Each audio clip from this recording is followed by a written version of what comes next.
that many times I'm sure that we've all taken time just to stop and reflect many times when we hear what's happening in the news or read the newspapers. Where's all of this leading to? What's going on here?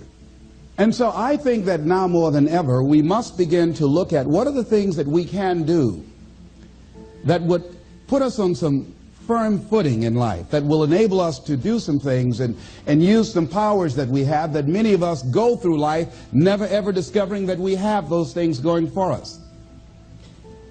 And part of that, I believe, is knowing what it is your life worth. What is it that gives your life a sense of meaning and purpose? Because once you find that, it puts you in your power place. See, if you know what your life work is, I encourage you to start working on it. If you can't do it all at one time, do just a little bit of it. And if you don't know what it is that you showed up to do, if you don't know why you're here, I encourage you to find out what your purpose is here. What is the meaning of your life? What will be different? Have you ever asked yourself that question? I've done that. I remember coming from a friend of mine's funeral, and I was reflecting on how much time I had left. And I went for a walk in a park thinking about this guy whose life was so promising. And I mean, he wasn't an old guy. He was quite young, in fact. And I thought about all of the things that he said he was going to do, and he never got a chance to do those things. And I started thinking about my own life and how much time I had left to do the things that I would like to do. And at that time, I wasn't sure what my life purpose was, what my life's work was. I wasn't sure about it at that time. And I thought about it quite a lot. I had some idea, but I wasn't convinced. That I don't think I felt worthy.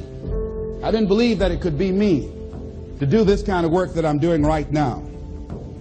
And I say to you that if you begin to take a conscious effort to find out what it is that you're supposed to do, I say that it can literally save your life.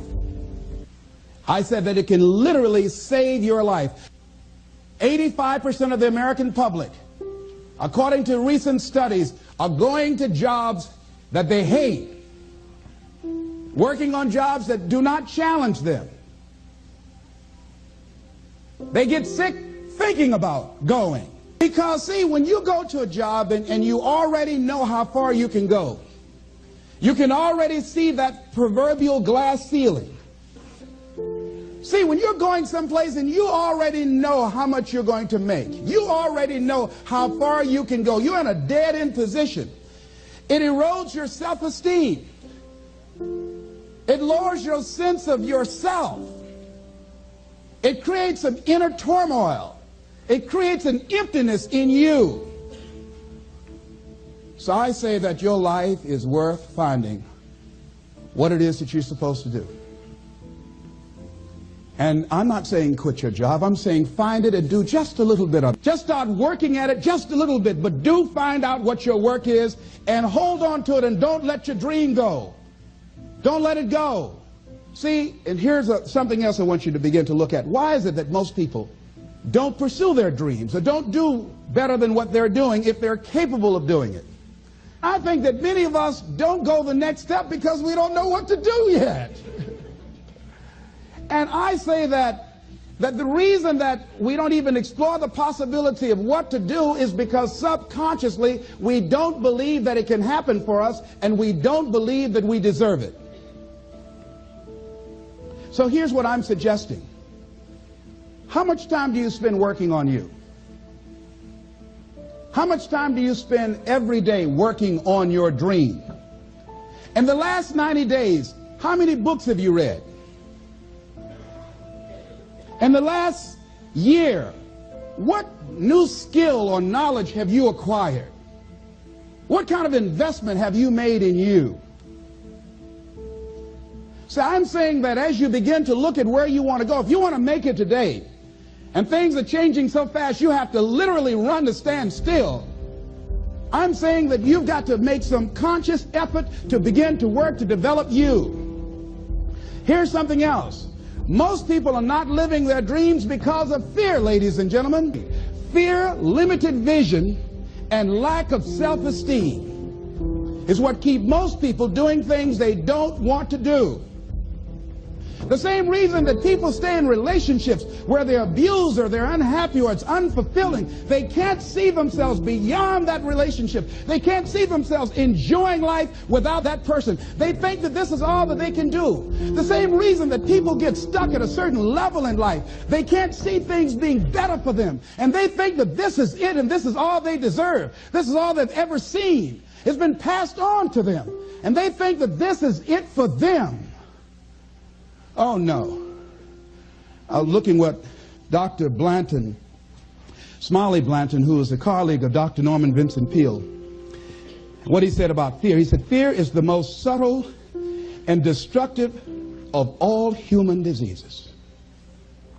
Ladies and gentlemen, fear kills dreams. Fear kills hope. Fear put people in the hospital. Fear can age you. Fear, ladies and gentlemen, can hold you back from doing something that you know within yourself that you're capable of doing, but it will paralyze you. And it seemed like you're in a hypnotic spell. And I ask you a question, what is the benefit?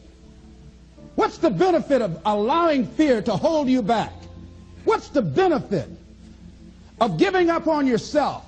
Of not stepping out on life and taking life on? What is the benefit for you? What's the plus in that? It's one of the things I had to ask myself. So I didn't want to make any mistakes.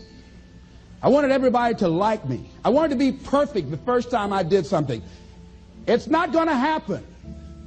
You're going to make some mistakes. You're going to hurt some folks' feelings. You're going to create some enemies whenever you decide that you want to begin to take life on.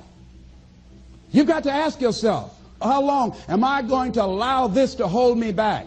I like what Zig Ziglar says. He said, fear is false evidence appearing real. That is an illusion that we create in our mind. It is a state of mind that can be changed.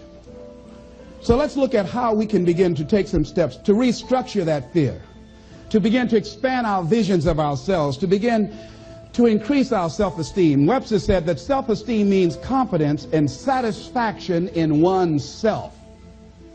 Look at your life right now.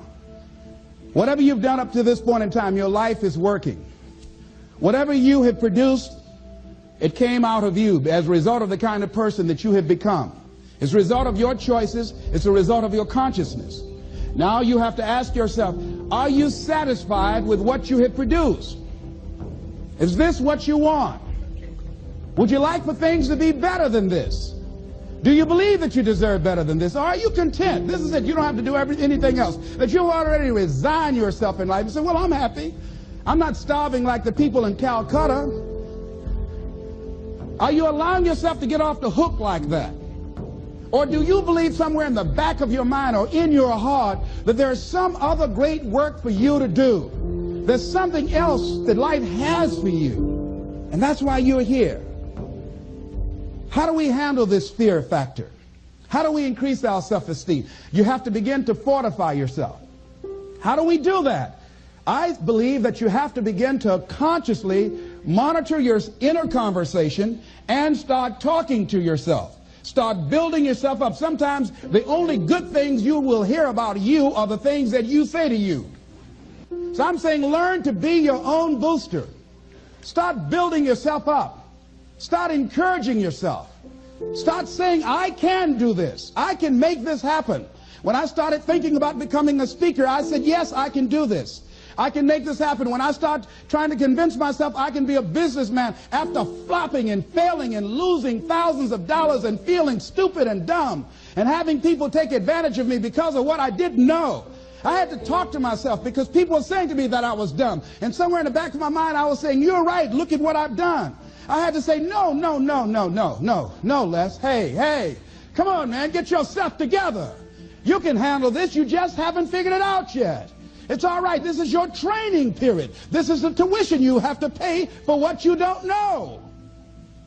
You can do this. Other people have done it. It doesn't take an Einstein. Get you some people that can teach you some stuff that you don't know. Get you some people that have done it successfully and learn from them. Take some seminars, workshops, read some books on how to manage a business. Change the way you see yourself and begin to tend to the personal details. Understand that nobody's going to take care of your business better than you. And when I start changing that kind of mindset of beating myself up because of my mistakes and start looking at the possibility of my doing better, of my making the adjustment that would enable me to do what I want to do successfully, things begin to change. And I say, stop beating up on yourself. You do it. I know you do it. I've done it. It's a natural inclination for us to put ourselves down. See, we are born negative, I think, in a negative consciousness because we live in a negative world. Here's some other things, ladies and gentlemen. Begin to guard your mind against negative programming, like turn off the television. Don't watch the news. So you've got to guard the kinds of things that you put in your mind. See, if you don't program your mind will be programmed, because human beings are goal-oriented. That's why we die of broken hearts early. That's why we're running through life to early grades. We're going through life, ladies and gentlemen, and I think that Henry David Thoreau said that most men live in quiet desperation. Most of us go through life running scared. So we created this in our minds, false evidence appearing real. We made it real in our minds. That's why Churchill said there's nothing to fear but fear itself. That's the destructive monster. So turn off things that can contribute to your fear. Turn a deaf ear to people that all they can do is talk about how negative things are because they have bought into the consciousness of the world.